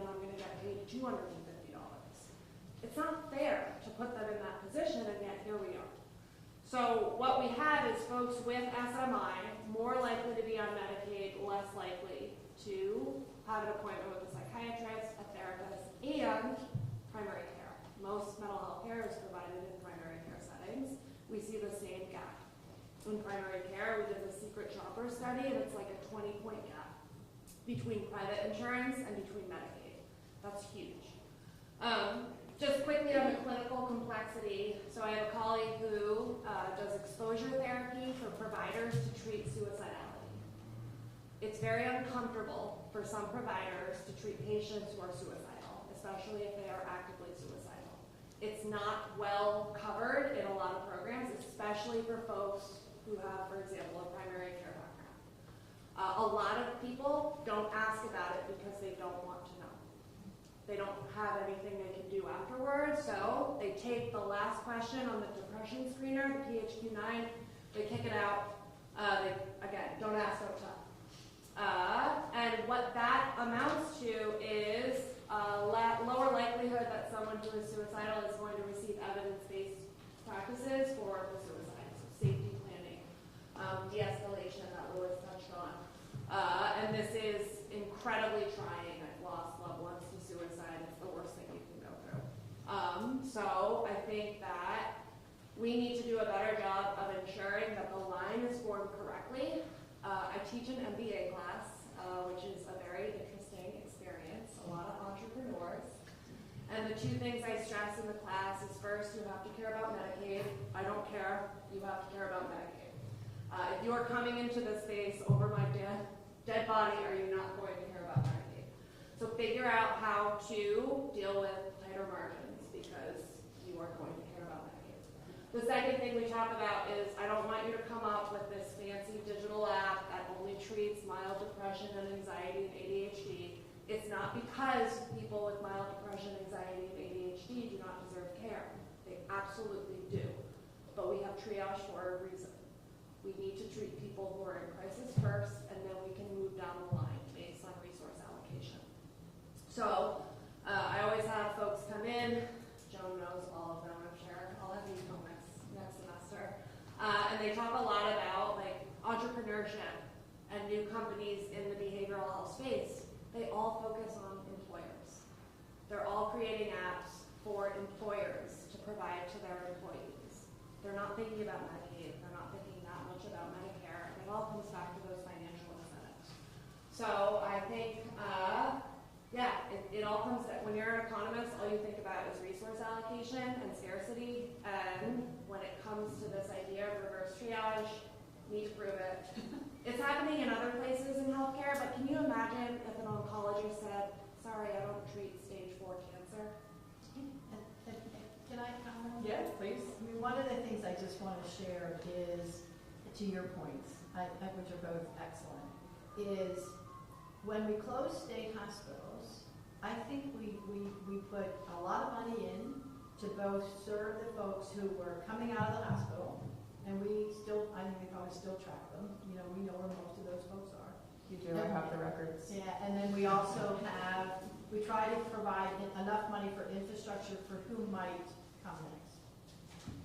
Over time, what has happened are a couple of things. One is, if you are in care, and this is my experience certainly in Philly and around the state, is people with serious mental illness, there are lots of folks who are getting care, and they are in the system, and if you saw even the prison data, if you had the most significant illness, you weren't in jail. It is and if I can back up about what we didn't do well.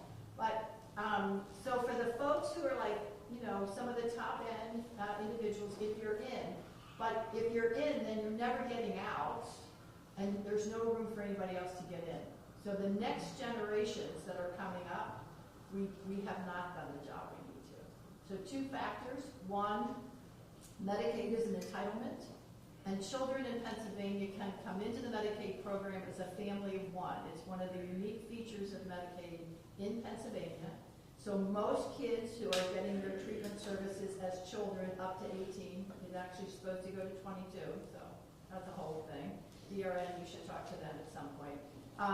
but they're in an entitlement. So at least they have greater access and the services are in the Medicaid program and agencies are trying to provide them.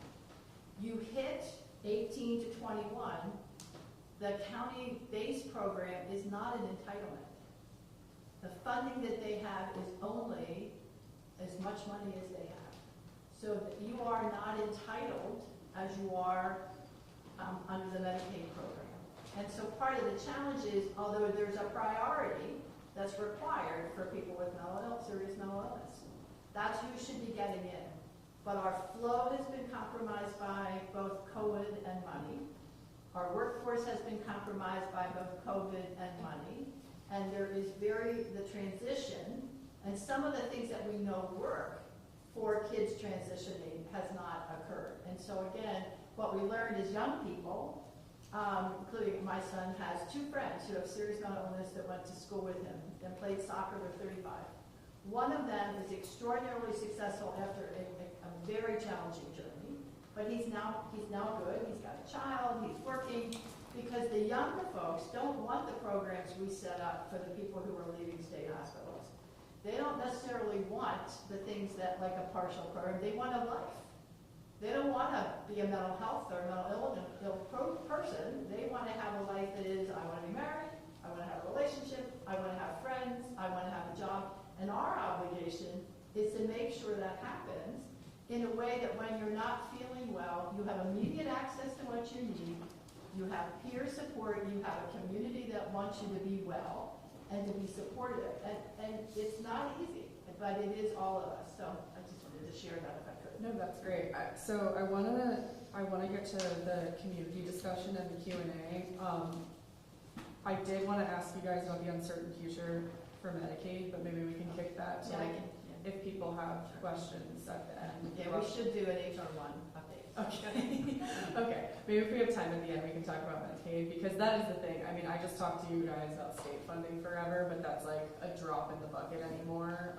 Medicaid is the #1 funder of mental health in Pennsylvania and in the entire country, and there could be changes coming. But I want to ask you guys before we open it up, what does give you hope about this system? Like, what, what do you find hopeful in whatever it is that you're experiencing right now that kind of gives you a sense that the future could be brighter? Molly, we'll start with you and then we'll go down.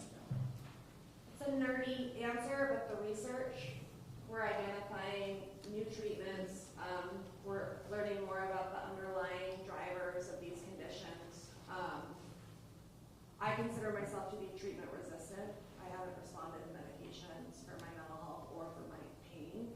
So I have a hard time being like, everything works, it's all great, don't worry about anything. I'm still waiting for something that will work for me. So there's a pipeline that I'm very excited about, and people are working really hard. And I think one of the things that I'm most excited about within research, and we're doing a much better job of this in pain management as opposed to mental health care, and I'd be curious to hear your thoughts on this and why. In pain management, we are doing such a good job within research of involving people with lived experience. And we have this like growing group of scientists with lived experience. So it's like I study chronic pain care because I have chronic pain. Like I had this terrible journey, and it's like I gotta find a silver lining somewhere. I don't feel the same encouragement to disclose my mental health diagnosis, which is why it's taken me so long to do that publicly. But much easier to say like I broke my back and it hurts than to say I'm bipolar. Thanks for doing it here. Yeah, thanks for having me. So yeah, I'll say the research. I think we need to do a much better job of matching people to treatments that are going to be most effective for them. There's something called treatment effect heterogeneity, which means things work differently for different people. I have wasted so much time and energy and hope on treatments that haven't worked, and every time they don't work, it feels like a life sentence. So I think we really discount how traumatic it can be to like go through the system and at every turn feel like, oh my God, like what do I do next? So maybe there will be something down the line that works. And you found in your research with Philly that their crisis program is... Mobile crisis works. Yeah. We showed it reduces psychiatric hospitalizations and emergency department visits. Mobile crisis teams are groups of people, peer support, nurses, social workers, and all they do is de-escalation. So I'm so glad to hear that. it works. It started. We had a terrible comparison group, but that's another story. So we're trying to publish that paper right now. We're trying to find sustainable funding. That's why I said we need to pass a 988 tax now. So 911 is funded by a small tax on cell phones. 988, the suicide hotline, it's more than a suicide hotline though. It's a crisis hotline. You can call for anything. It also needs sustainable funding through an even smaller 988 tax. Some states have passed this, Pennsylvania has not. So let's make it happen. Lewis? Yeah, I would say hope for me is derived out of, first of all, a community of people consistently. Quiet people whose names you will never know. I didn't know Danielle. I didn't know Molly. I didn't know Joan. I didn't know anybody in this room who spoke. And yet this stuff is always happening. Right? It's always happening. There are people doing these things. I didn't know about your cause, and I'm not too far away. So that community of people, we're not all going to be holding up cameras, taking selfies the whole time along the way, but I've worked with a case manager who's done it for 40 years, social workers who've done it for 30 plus, nurses who've done it for decades. We'll never know their names. They're not doing it to be known. But they're still doing it every day, and the pay has decreased, and the appreciation has lessened, and oftentimes the dangers of the workplace environment have increased, and yet they keep showing up. And when I do crisis de-escalation simulations in York College, I see tons of nursing students getting ready to go into the field themselves. More on the way. So it's unsung. But it's also then the hope of the mental health community and the people who have recovered. And personally, it's understanding at this point, I don't have a choice whether or not I have this illness. I'll be honest. I'm in recovery, but I suffer greatly, whether it looks like it or not. Cognitively, I don't like what I think. I now have neuromuscular issues. I have an enlarged heart. The more I figured out how to manage myself behaviorally, the more things have manifested physically. Liver, kidney, I've had ECT, I've had all these things. But I still realize that as long as I draw breath, that I am allowed to make certain choices that no one can stop me from making. And through decades of therapy, I've also learned that I can pat myself on the back and tell myself, great job, you never would have been able to do that 5 years ago. I drove myself, my wife had our baby, my first child, early, and I had to drive myself here for the first time. She's always driven me everywhere. And I drove myself here. And then I was going to take an Uber from the hotel to here. And I decided I was going to chance it. And I drove through the city and I got lost and I almost got in 3 accidents. I'm serious. I had to take my medication early. But I did it. I did it. And I wouldn't have been able to do it. I was on disability for 3 years. I was in bed for a year before I got disability. I then lost disability because I was volunteering more than they thought I should. There's tons of people who have perceptions about your level of health and your level of wellness. But when you start to accept that you have no control over that and forge your own path and meet other people doing that and join forces with them, you can really make things happen. The reality is, I do not believe mental illness is taken seriously enough still, which means I don't believe recovery is taken seriously enough still, but I know that I take it very seriously. And because of that, I have grown and I have improved. It doesn't mean I've necessarily eased my suffering or rid myself of what I suffer from. It is chronic. But I'm better than I was. And I've met lots of other people who are. I've met them right on the other side of their crises, and I've seen them leave with their heads up high. They might come back, and then they get back on their horse, and they leave again. And that resiliency and that persistence is something that is very special and often unique to the mental health community.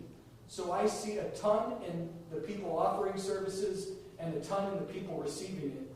And finding ways to bring them together and move unified in the same direction is something that I continue to derive hope from. Okay, Joan, and then we're going to Sure. talk to all I you think just guys. very briefly, one is I think the fact that Spotlight PA did this and raise the issues again, but raise it to a level that it got attention, and it starts another conversation, and we're able to host a community. You know, my experience over time is everyone's got an individual journey, but it is all of us collectively who are going to make the difference, period. This is not just one of us taking this stand or trying to rally the troops.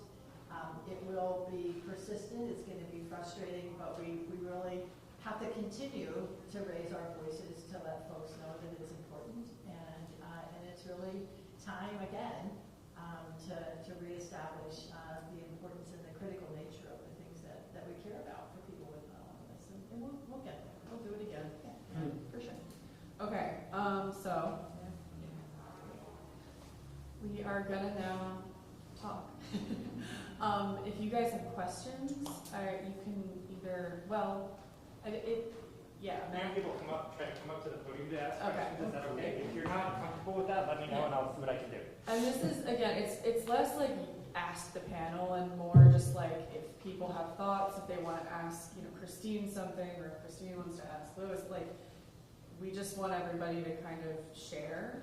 I will just note, not that I expect anything less, but we're hoping for dialogue, not debate. We know that everybody has different opinions on policy solutions, because this is really, as Matt said, sometimes people want to have Fight Club, and that's okay. She's already scolded me a couple of times. You did so good. But I think that everybody here is kind of aligned and just wanting to share perspectives and ideas and move forward together. So with that, who would like to talk? Hadley, do you want to talk? Yeah. Do you want us from there, or do you want to come up here?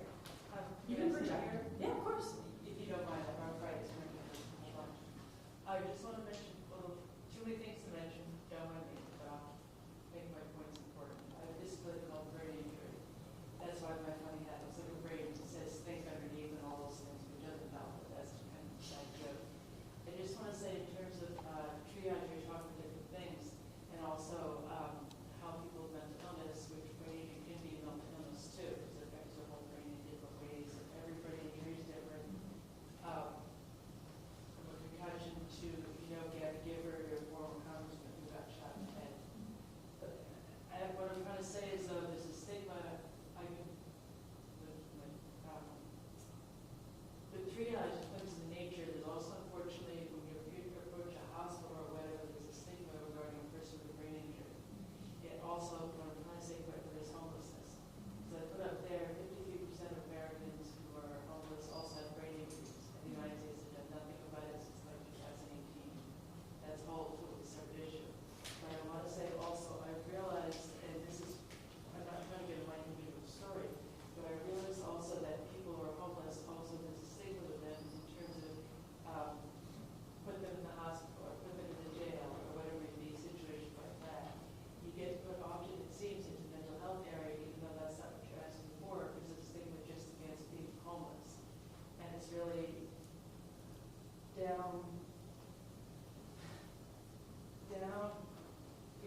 have any other questions?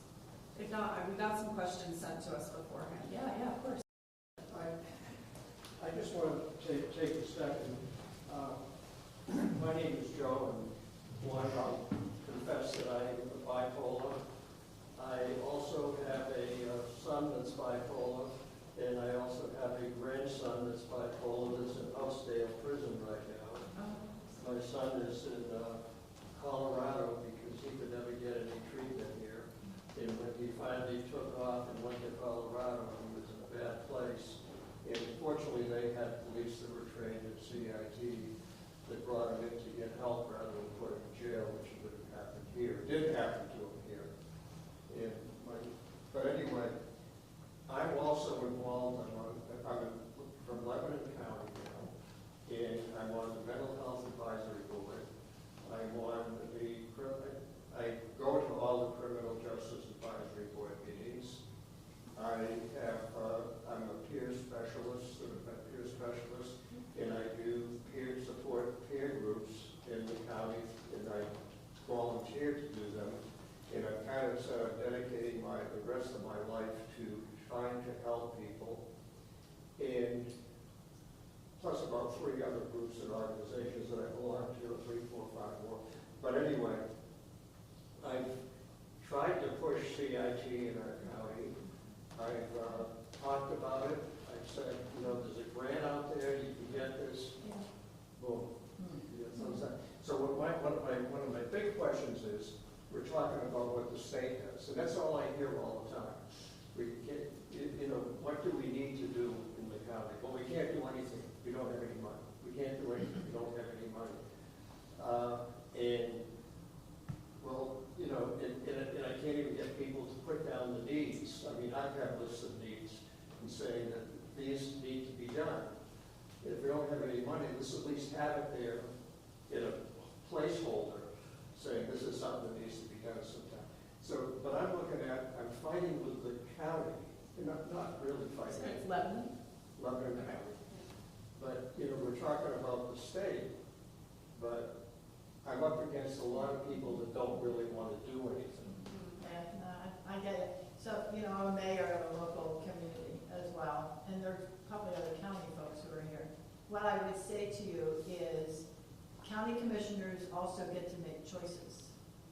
And even though they want to say it's only the state, that is not the only people who get to make choices. They put it up against They do. But I think part of what we can think about, and we can certainly talk about this later, is there are CIT programs where they're willing. We had police officers come to my police and talk about the benefits of CIT, and that's what helped. And my police officers got on board. Now, we didn't get the grant for another reason. That's another story. But I will say that it really helps if you get your officers and your DA on board, and really, having a police officer come down and talk to them can really be extraordinarily effective. So, and that can help with your commissioners can talk to one another, because there's a lot of them that are supportive. But it might help. I know. But I've been involved with them. They just say no. Go on.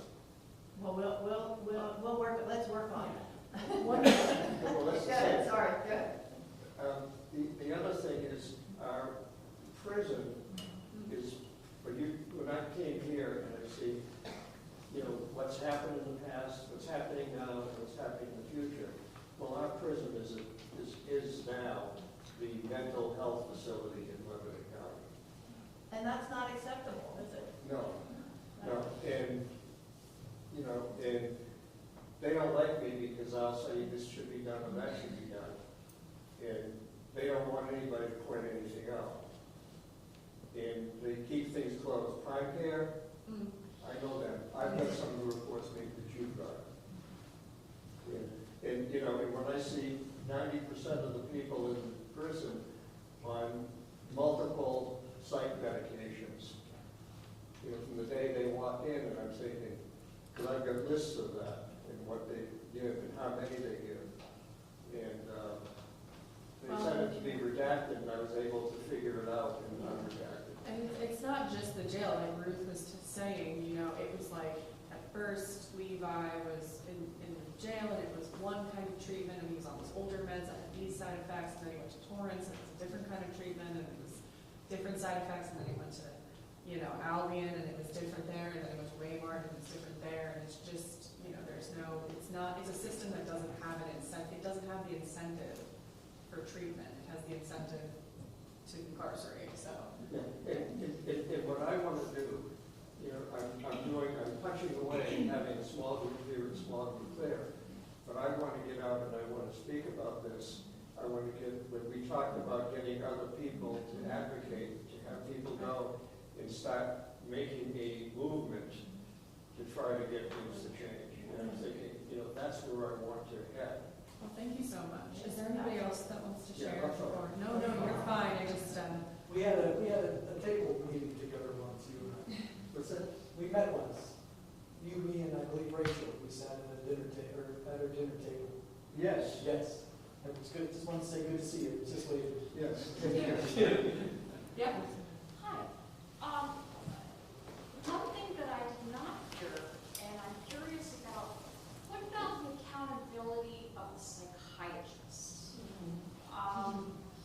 I know I'm opening up a can of worms at the very end of this. No, you're good. However, I'll tell you. the problem that I'm seeing is that, number one, people are being put on more and more drugs. The trend, thank God, right now is people are actually going to new psychiatrists and their specialties are taking people off of those drugs. So that's question one. Question two, it kind of relates to the psychiatrists. There's a big, big gap in services for people that have had ECT, electroconvulsive therapy. And there's a lot of controversy about it, but it has always been a last resort treatment. So if it's a last resort treatment, how is it that there are no services for the people that are supposed to be that severe that they need electric shock? Does anybody have an answer? I genuinely don't know what the answer is on psychiatry accountability. I mean, I know that there's a board. And I think it's really, it's also psychiatry, well, a couple of things in the public side, that psychiatrists tend not to, psychiatrists in private practice rarely take Medicaid, and they only occasionally take Medicare. And on private practice separately, in like separate groups, although I think Philly's been trying to tackle that. They're usually in agencies. So the accountability should also be at the agency level, so the execs of the agency, so like Scranton Counseling Center, if you have psychiatrists and they are not being accountable to the people they are serving, they should be, the CEO of that organization should be contacted and a complaint filed, or a complaint filed with the managed care company, the Medicaid program. So that's one avenue. I think that the continuum is what we continue to struggle with, and someone said it earlier in their comments about, you have one thing over here, and then you have another thing over here, and you have another thing over here, and another thing over here. So those transitions are really a struggle. Transition from inpatient to outpatient, from outpatient to supported housing, from supported housing, or from 18 to 21. These transitions is where we seem to have had some breakdown. So if you're at ECT in a high level of care, and there's not a program, there are partial programs, at least the one that we used to use was in Arizona, to be perfectly right. I mean, it was, legislative folks at another state. So, but it's finding those pathways on the public side at least, and still trying to shore up. That's why I think peers and other support people can really be the linkage that helps kind of, I had someone said they needed a quarterback. Like you need a quarterback. You need someone who's going to help you and stand with you as you're going through these different transitions when you need them.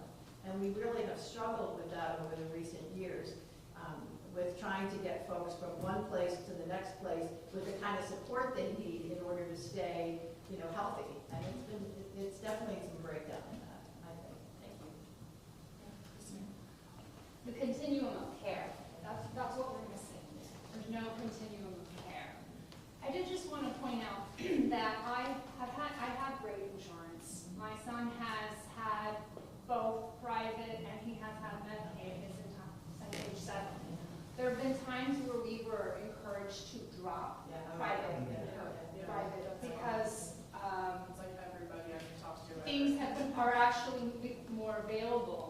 doesn't have private insurance. And I would also like to point out that the cherry picking on with the private physicians, private psychiatrists, even if you can afford it, don't want to deal with those SMI diagnoses. They want to deal with depression and anxiety. And again, not that those people don't deserve help, because they absolutely do. But there's no place left. As someone who's generalized anxiety stemming from PTSD, we're fine. Like, you know what I mean? Like, I'm fine. No offense, None taken. Can I add one thing? Yeah. Sorry. You got the hot mic. I have a hot mic.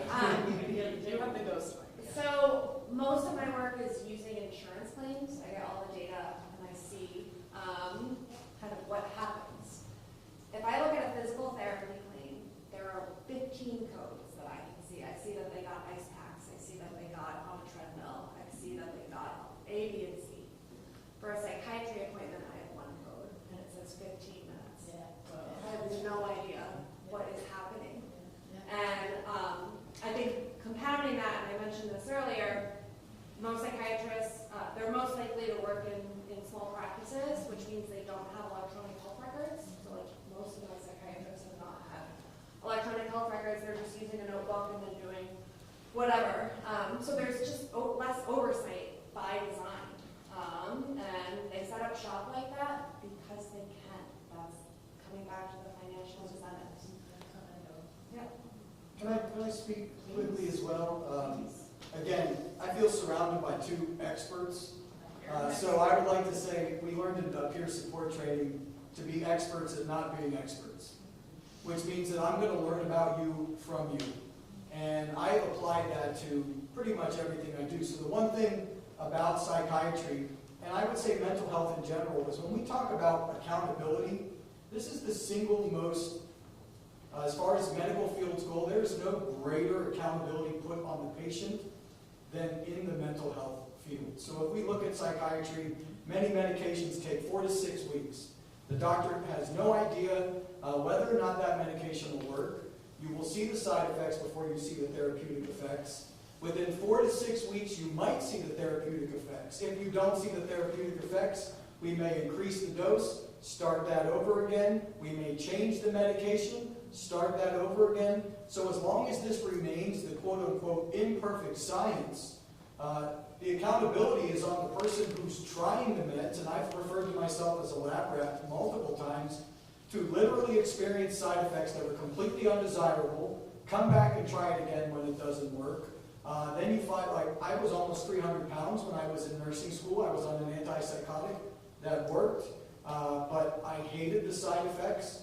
I've had ECT, and I hear you when you say that we are dropped when the service is done into a free fall. If there are safety nets, you cross your fingers, maybe you get disability. Most people I've seen have had to appeal. The appeal process is years long. So the accountability falls on the person that we're also telling has something wrong with their ability to function. That's the nicest way to put it. Although I would say also that if we just have to figure out what we want accountability to look like for our psychiatrists. As long as it remains the imperfect science, we're seeing drops in people who even want to do it. And now I know we have nurse practitioners in psych who are trying to answer that call, but in Pennsylvania they need to work under a doctor. There are other states where they can work independently. But it's really hard to hold somebody accountable because they're doing experiments, unfortunately. They're taking what they know based on that 15-minute meeting, and they're saying, let's try this. And they don't have to be held accountable if this doesn't work, unfortunately. And I think until we have more factual data on where to start, it is hard to hold these people accountable because of how much experimentation needs to be done. And that's from someone who has been going through this for close to 30 years, so it's not in defense of or an excuse of. But I don't know what accountability would look like when that is their major and primary responsibility is, let's try this and cross our fingers. Just one thing to add, for sure. I have a lot of psychiatrists friends that would hear them like getting mad in the background. No, Okay. I have a counterpoint, which is like,